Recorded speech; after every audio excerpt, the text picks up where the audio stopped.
morning, ladies and gentlemen, and welcome back to Warthunder. This is the HydrsgonsBreath, welcoming you to another glorious morning in the British Empire. Yes, this is an American M4 Sherman, but guess what? It is more than meets the eye. This is the Sherman Mark II. Now, as far as I can tell, the differences with this one are its frontal armor. And the main problem I had with the Sherman was the way that its frontal armor was laid out. This is still bad. This upper cast piece is still not all that good because at an angle, this is nothing. 75 millimeters, nothing. Somebody hits these vision ports, nothing. Generally, the frontal armor is decent at medium to long range. Lower armor, great, and you're only going to hit transmission. But the thing that I hated about the Shermans is this area right here, this curved, I guess, chest piece, was this 38.1 millimeter casting. The British had a change in that order. They claimed that the 38 millimeters was terrible right there because if you angle the tank, it weakens this area so significantly that it's a danger, even more so than the lower side. And they had it increased to 50.8 millimeters, which means you can now angle this tank much more efficiently. You see, unlike the 38 millimeters, at minimum you're getting 50 millimeters here. And at places you can get 60, you can get 80, 95. Somebody shoots wrong, the real weak spots are right here. And hitting that shot with a normal round will be pretty hard from a distance. And angling the Sherman is a very winning proposition, because you're looking at almost 100 millimeters all across this frontal glacis. Obviously down here, not as much. Probably going to have to angle a little more extremely. But even back here, it goes from 90 to 100. There's pretty good armor on the side. Up here, obviously since it's curved away from you, very good armor. Chest armor, very strong. Lower glacis, very strong, and you're firing at a bad angle, so you might hit these, I don't know, cast homogeneous armor riveted pieces, I guess. And obviously, other than that, it is the same M4 Sherman that we all know and either love or hate, depending on who you are. 19 millimeters of top armor. A lot of weird structural steel. There's this water box. There's these mud runners. There's this ammo box in the back. It's very strange, but the normal Sherman gun mantlet that can sometimes be trolly and sometimes just not work. And this weird hollowed-out piece of steel that's only 50 millimeters on a 76 millimeter plate. I love to shoot here when it's the the early Shermans that have like a ton of armor, like the M4A3105. They think they're impregnable, and then there's this little one cheek piece that they forget about. But that's only one of the vehicles we have for you today, ladies and gentlemen. That's right, I'm talking about the Churchill Mark I. Yeah, applause all around for this fucking freak of nature. This is a... I almost hesitate to call it a tank. This is a train with tracks, is really what it is, and it packs the armor. 88.9 millimeters on the turret, 106 up front. My god, this thing's front turret is strong. At 3.0, it's strong, this frontal area. 101 millimeters and a 50 millimeter gun plate. So they fire here and they hit this, they're going through that, plus a 50 millimeter gun plate, which means they ain't going through it. Around here, obviously, yep, 50 millimeter, 100 millimeters, but we're going to be angling this turret because it's got great side armor and even great rear armor. The other thing about this is we get all the crazy trolley side armor that the Churchill has to offer in a very tight, concise package. I'm talking about 80 millimeters of armor up front. This can go to 105 across the board. It's beautiful how strong the front of this tank can be, and how far you can angle to the side. At its weakest point, and this is the weakest point on the vehicle right now, is to shoot right where my mouse is. This 50 millimeter side plate. You're looking at 117 millimeters. And that's one of the strongest points on the vehicle that you can see. The downside with this weapon system, I mean, there is no downside, right? I mean, it's British. It's perfect, right? Well, that would be wrong. You see, we have two guns. And if you'd like to take a look, we are full of ammo. Oh my gosh. Look at all those. This is a 76 millimeter quick firing gun which sounds great until you realize that it only carries high explosive, which pretty much everyone in this game knows by now. It also carries smoke, which I don't have yet, which I'm probably going to use way more than the high explosive. Because it also has no traverse whatsoever. You have to aim the hull of the tank, which you don't want to do. You want to angle the Churchill as much as possible. And a 40mm quick-firing 2-pounder. And the 2-pounder, the max penetration is 80mm with, yep, max penetration is your default round with 80mm of penetration, which is not great for 3.0. If you look at something, yeah, 80mm is not getting through this thing from the front. I'm just looking at other pretty well-protected tanks. Churchill can't really kill the Churchill is a problem that they will have. But other than that, I'm very excited to play today. I have missed you guys. I've missed recording. I feel so good now, because mostly because I went and I bought myself a little bit of an energy drink. I've grabbed a Monster. I feel great, man. And without further ado, I bade you a wonderful good day for the First World War. I mean, Second World War. You know, looking at the Churchill, I kind of forget what battle I'm in. Oh yeah, Munster. Good stuff. Volokholamsk. We're going to enter with the Churchill. Just on the basis that Volokholamsk is kind of a slow developing map early game. So we'll be just on time to catch people unawares, hopefully. That's my claim. Since we're going to be picking people apart with this 40mm, I'm going to take 55 rounds and then 5 rounds of the high explosive. So in total, we're carrying 60 rounds, but in reality, with the amount of ammo this thing can tote around, that's like nothing. And the other thing is we have exposed tracks. I feel really old. I feel like all these youngsters are going to be laughing at me. I feel bad. Man, dude. How would you aim this? Oh my god. The 76. Okay, well, actually, 76 has okay. It has okay traverse left and right. I don't know why people shit on that. It's that's pretty good. Wow, this thing has no depression. Wow. Okay, that's as low as my gun can go. That is not good. Yeah, T-34Es. We shouldn't even engage from this distance. There's no point. They can't pen us. We can't pen them. It's a stalemate. Which is what the British like after. I mean, this is World War I. Right? I'm not in the wrong seat. I hit him in a perfect place to pen a T-34. No fucking chance. Oh, M4? Oh, yeah. M4 moving side onto the battlefield is a dead M4. And T-34. If I could hit them in the turret, I think I could break it.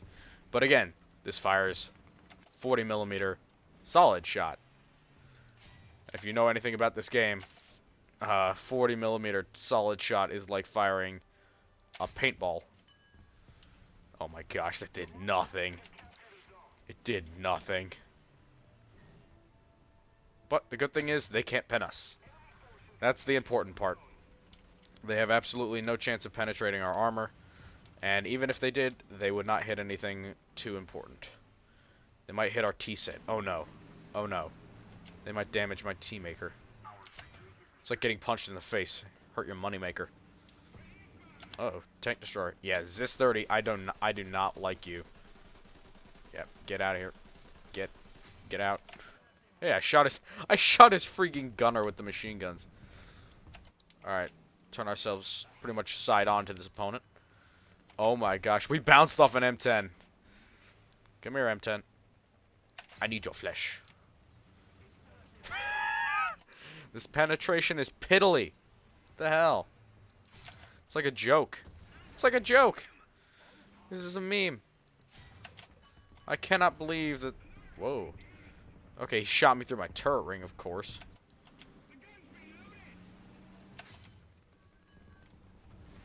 Alright, T-34s are getting within range where they can penetrate my turret ring. Yeah, they're going right underneath the turret ring. But I get... Yep. The M10 can load its solid shot, or its AP apparently, and go through me while I'm not angled. Alright, not bad, but we stopped them there. We pretty much just bounced every round that was fired at us until they started firing at the weak spots. Like the turret neck on these British like heavy tanks is pretty huge for some stupid reason. and you need to really keep them angled, otherwise there's a severe issue with the armor. But, time for the M42. Also known as the Sherman Mark II, which I'm not going to take for too long before I get into a plane.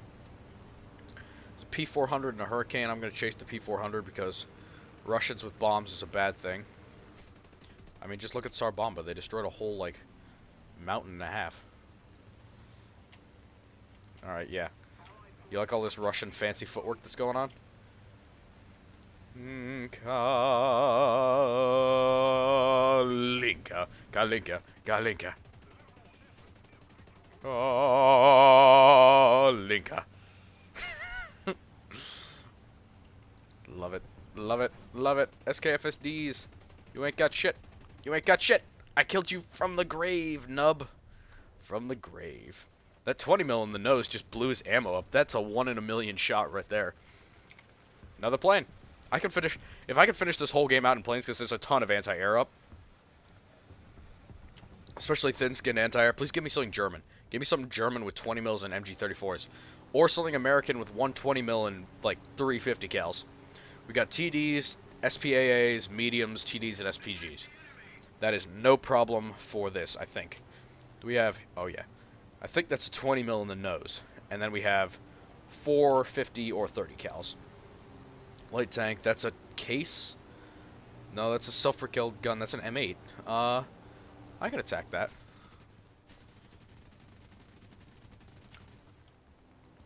SKFSD. He's done. I love the SKFSDs. They're so easy to kill with planes. It's not even a challenge.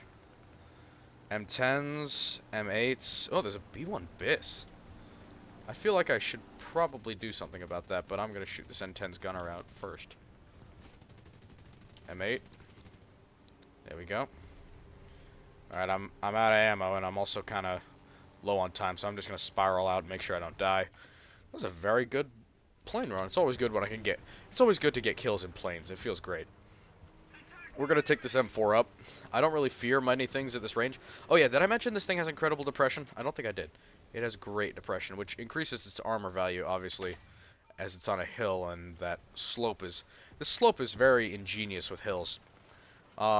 Which actually, you can see, if you look at some of the late conversion M4s that were, like, sold to the Israeli military, or Israeli Defense Force, IDF, whatever, they all are, like, the front plate has been, like, super angled.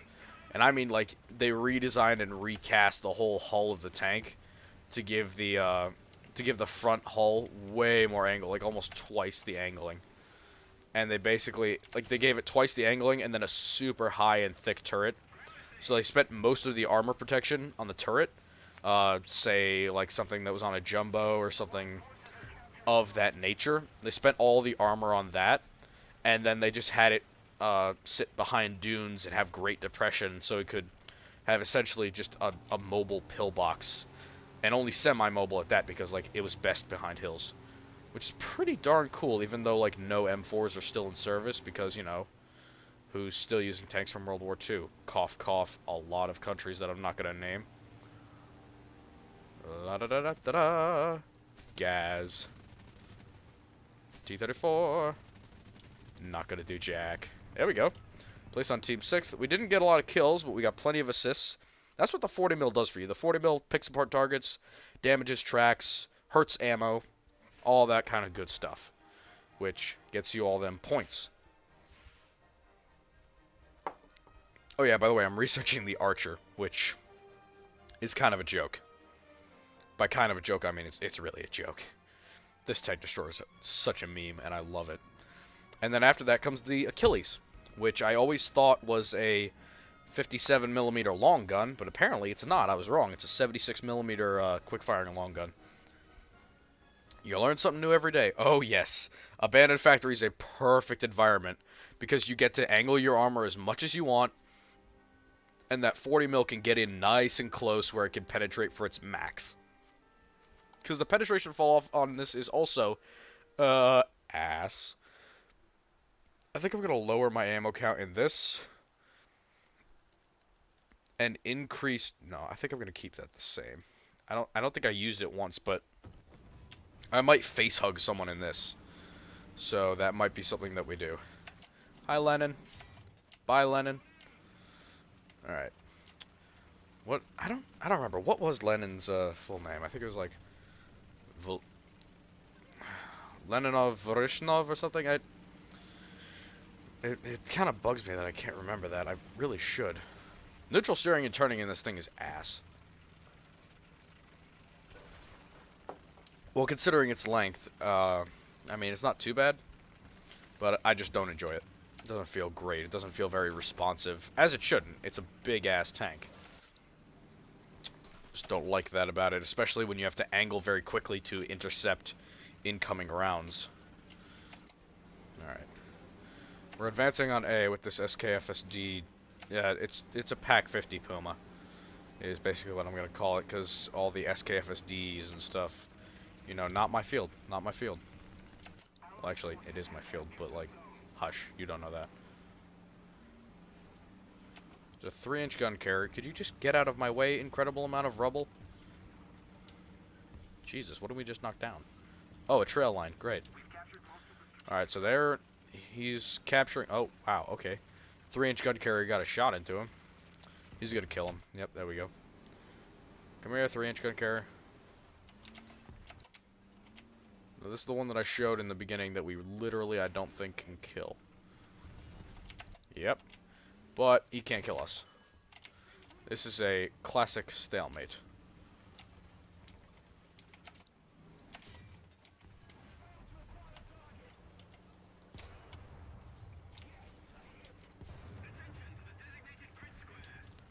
The only good thing about this...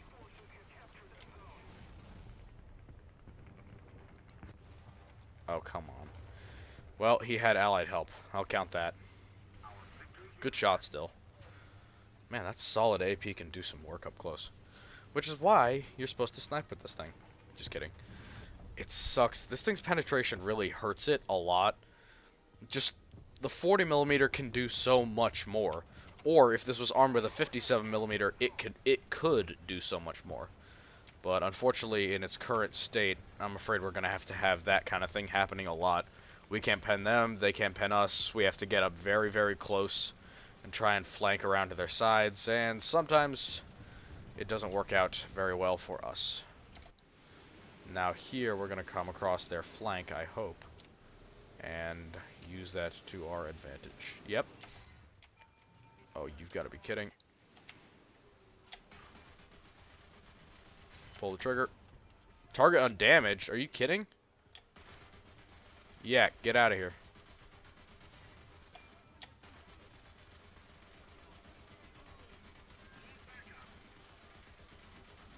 I'm on fire and there's a yak over there.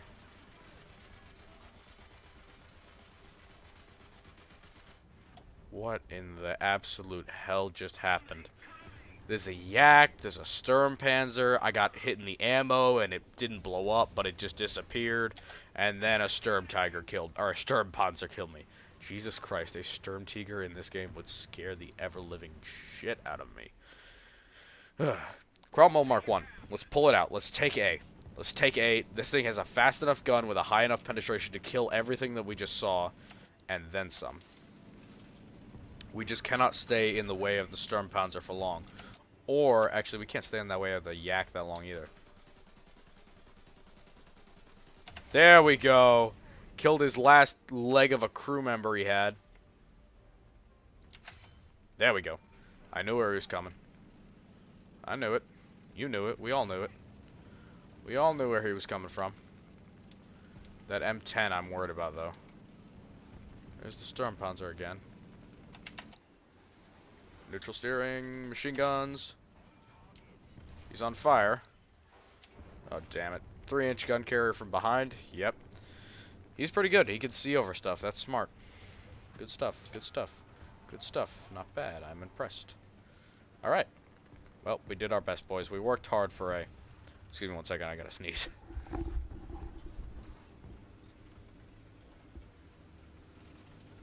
Oh, it's coming. Oh. Nope. Phantom sneeze. Phantom sneeze. Excuse me. I apologize. Okay. So, we don't need to stick in this at all, ever. Again, there's a ton of new updates to the game, which I am not in any position to talk about because I don't play this game as well, or like I don't put money in it. I don't dump like cash for credits or any of that. But big plug there for butt. Big butt plug there. That was a bad thing to say. Okay. There's a T-55 AM1. Now this this is what happens when you realize that MBTs are hard to make. So you just take a T-55 and pimp the fuck out of it. This has so much armor on it. Extra armor everywhere. Oh my gosh, this is incredible. Look at that. 30 millimeters. On top of 100. On top of 100. Backed by composite. My god. It's spaced, I think. Nope, it's rolled polymer block. Oh my gosh. So, let's just take a look. It's add-on armor over steel over rolled modus armor, metal polymer block. Oh, it's in between the two layers. So it's sandwiched between these two layers of steel is this polymer. And what's the armament on this? Oh my gosh. 100 millimeter DT. And as you can see, it has Duska in the back. Big old 100 millimeter rounds. These are so big. I freaking love 100 millimeter rounds. They look bigger than the 128s on the Jagdtiger. Look at this breech. It's huge. Big long barrel. Nice Dushka on top. I don't think... Yep, 2 coaxials actually. Machine gun. Nope, that's optic. 2 coaxials. It has another 2 sets of composite blocks on top of a very strong turret.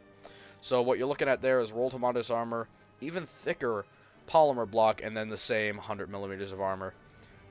And this one, even thicker polymer, even thicker outside armor. So you're looking at a vehicle that has incredible frontal protection from both kinetic and chemical rounds.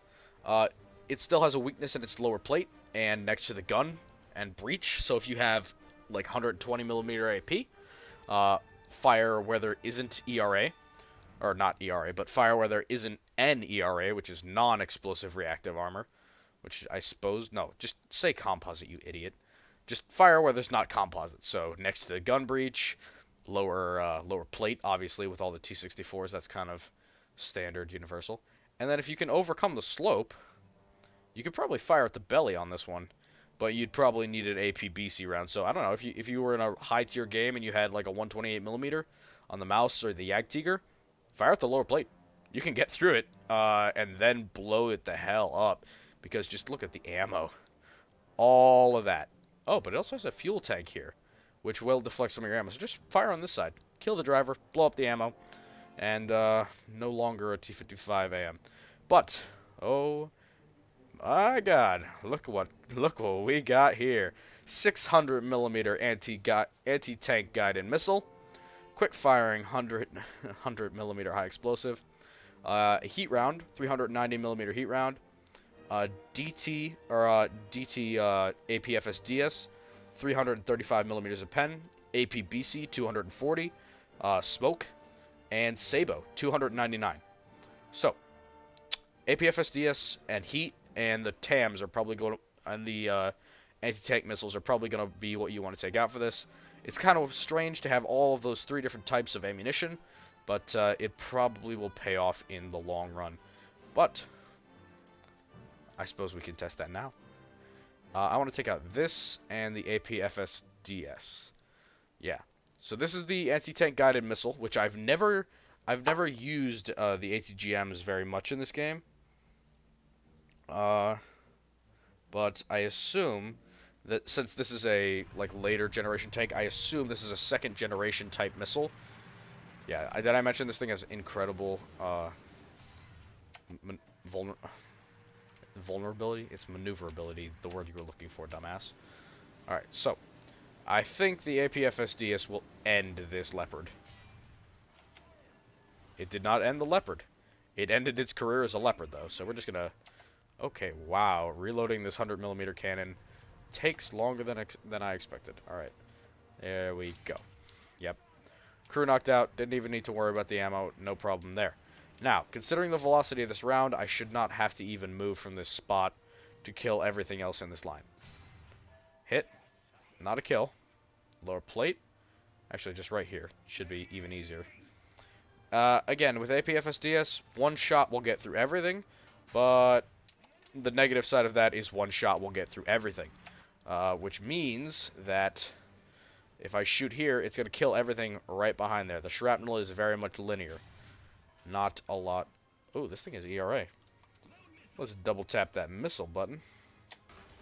And also pour some DTMGs onto that ERA and damage, let's explode a ton of it. That didn't do jack. ERA again. Alright, let's see if we can't blow off some more of that. Man, machine guns do not work as I thought they would on that. Man, that is fun. Yep! That was a good shot. Keep the target in your crosshair until reached by the missile. So we're gonna have an issue with ERA. As you can see, it bounced our Sabo, which I guess I suppose it shouldn't do, but it did. So I don't know what I'm supposed to do with that. I'm gonna use the APFSDS for this because I think I can pen the Chieftain with Steel Brew. I can pen his lower plate. So we're just gonna pop one into there. He has a very thin lower plate, so this might not. Oh well, it went through and it lit on fire. So perfect round there. About as low as I could get it without missing. And this is a Chieftain Mark II, I believe, or a Mark 10. Oh, nope, it's a KPZ. Well, what I do know the KPZ is not good against is missiles. Actually, I have no idea. Why does this Dushka seem to like bounce off the ground? It seems to like not be very peppy. It's kind of sad for a rock. I freaking missed. Just bullets will kill the KPZs. There we go. There we go. Right through the top. APFSDS loaded. We're going to launch one into this AA. What are you, Whirlwind? No, it's a Russian AA. Actually, no, is that American? Yeah, it's the new T40 that was added, or the 40-something. I don't know what it's called, alright? I don't play high tier, I'm sorry. I also don't play American. Also, actually, no, I'm not sorry for that one. I freaking love the Germans. Granted, I don't like Germany's high tier meta. The whole, like, light vehicle Leopard with spaced armor, very fast, very good guns. I don't like that meta. I like the Russian and American meta at high tier. Incredible armor, great mobility, BS guns. It's kind of the all-around package that Germany kind of has it mid to low tier. Good all-around package if you know how to use it. So, just looking at where we know the Abrams will die. It's the neck. It's about the cheeks. No siree, not the lower plate. This should bounce, right? Yeah, no penetration. No way. Abrams from this close, not gonna happen. Gun breach, yes. Gunner port, yes. Upper plate, no. Except for like right there, I guess. Cheeks, no. This, it could penetrate there, but I'm just going to fire into there. Oh, well, that worked. But I'm gonna take the missile out. I'm gonna take the missile. I'm gonna fire right at the gun breach. And you know, for no reason whatsoever. There we go. Oh, well, damn. Damn. That missile at close range hurts, man. That's gotta be such a pain in the ass. Well, this is the T-55AM. I call it the Morning Glory. It's glorious, man. Look at this thing. Who knew you could take such an old mass-produced vehicle? Because, like, the T-55 and T-54s were arguably Russia's most produced armored vehicle, and probably the most produced armored vehicle in history, but you'll have to double-check me on that, though I am pretty darn sure. Just see how far I can track this missile before we head off. I'm going to hit that tree. Hit the tree. Damn. That's like that's like a kilometer away. Alright. Well, I'm very glad to be back. I will try to make more videos this weekend than previously. I know I've been very irregular, but that is because my schedule has been ever shifting. Oh, glorious school year. And I have been rather screwed for time many times. And screwed for effort, I have to admit. I wasn't very ready to do many things. But I hope you all enjoyed this video, and Lord, I hope more to come. And I hope you have a wonderful day.